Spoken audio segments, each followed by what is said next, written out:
Welcome back to FT Markets. The US Federal Reserve has just held its last meeting of 2014 and sent a pretty clear signal that it expects to start raising interest rates around the middle of next year, which will be the first interest rate hike since 2006. So should markets see this as a sign of optimism, or is it something more for them to worry about?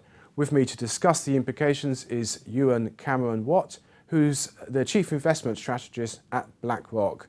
Ewen, welcome. Thank you, Do you Ralph. think the Fed has become more optimistic about the US economy?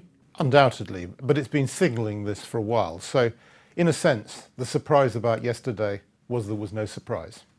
If we look at the market reaction on our first chart, the S&P index, having come down recently, has started going back up again, and US Treasury yields have been pretty much on a rising trend for much of this week. A sign that people think that we really are going to see a turn in the cycle next year. The employment numbers in America, the wage expectations, the level of activity all suggest that a rise in rates is somewhat overdue, so yes. But of course, this is coming against the background of quite dramatic falls in inflation around the world. In fact, our second chart shows the trends in the major economic regions. Isn't it a bit bizarre to see the Fed talking about rate rises when inflation is so low? I think one should take it this way, that they're concerned about inflation that could stock up in the future, and they are not taking into account the dramatic decline in the price of oil when they think about the inflation rate. And that dramatic decline in oil has obviously had huge implications for financial markets. Just talk us through, is it good news or bad news? Well, it starts off being bad news because all of the leverage structures which have been based around a high oil price are getting penalised, and then there's things like the Russian chaos this week. Before you get to the good news, which is it should stimulate more final demand and improve the state of the economies. What was your impression of the Fed's thinking on this sort of dramatic collapse in oil prices? I think they're looking past it. They've said that, Mrs. Yellen said very distinctly in the press conference yesterday, that this is not part of their consideration. I think it's a temporary issue.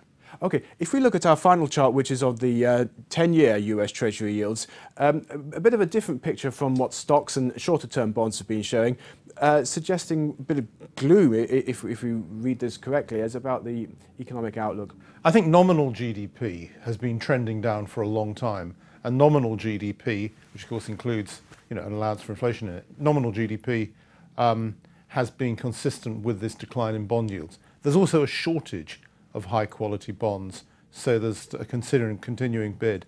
Supply factors. Yeah. So perhaps that is a reminder that although we expect rate rises next year from the Fed, there are quite a lot of risks around that scenario.